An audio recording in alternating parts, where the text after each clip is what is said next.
This is the last of the 2019 garden work and showing you the years of work we put into this garden. At the bottom of our street was a valley that they were trying to fill in with dirt, and it would take them probably 40 years to get it filled in. And that is where we got most of our building supplies. It took us an entire winter to move all the dirt from the front yard to the backyard to level out the lower level. We used broken concrete from sidewalks to build the very back wall because we weren't going to be seeing it and we had the materials, so why not use them? This section on the left-hand side wall is only about 2 foot high, so it went real fast. The wall on the right-hand side behind the shed is anywhere from 3 foot to 4 foot high. That took us quite a while.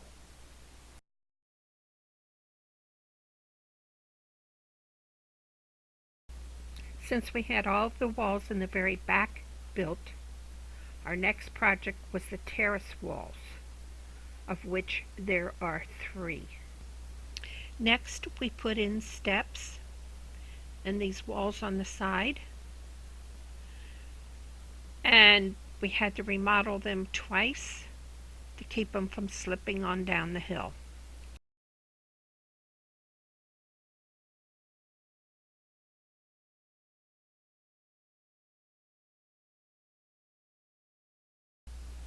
We started losing dirt in the center part of our yard, so we had to build some more walls to go all the way across.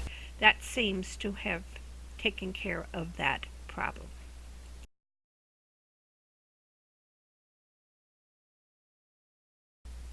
The wall on the other side of this white fencing is approximately 5 foot tall. So we put up the white fencing and took down the honeysuckle trees that were there, and I'm sure glad we did that.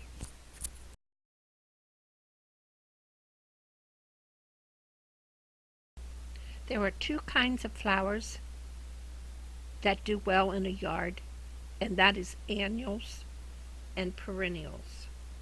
Annuals give you a big splash of color all summer long, but they die at the first frost.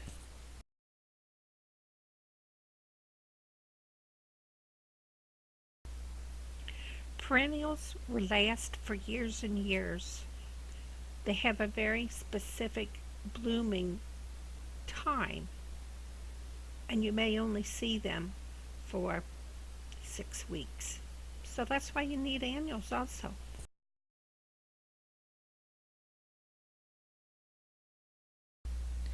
In the perennial group, you can also have tubers, and those are flags and yuccas. There are others, but these are the ones that I have.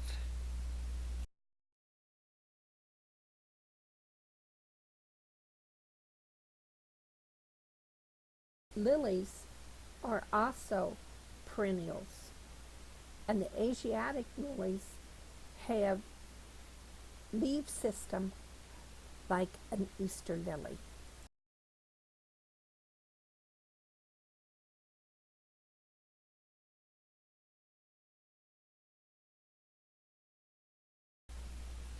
Daylilies are also perennials, but their leaf system is more like a daffodil. And I have decided that I don't care for them as much as I do the Asiatic lilies.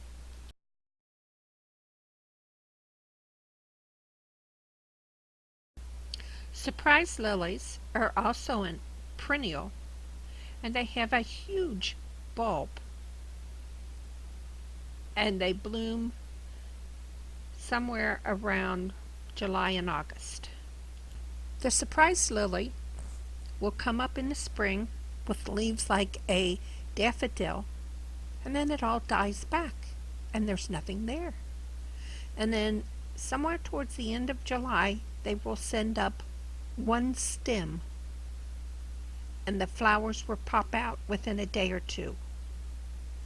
In other words, that's the surprise.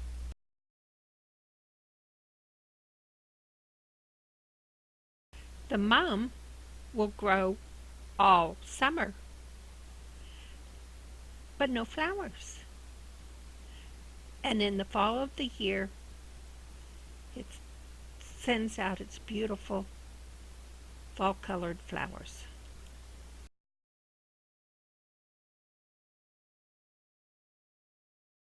We will work about 2 to 3 hours in the garden.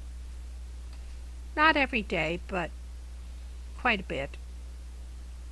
And on the days that we don't, we just walk around, see if there's any little weeds we gotta pull out.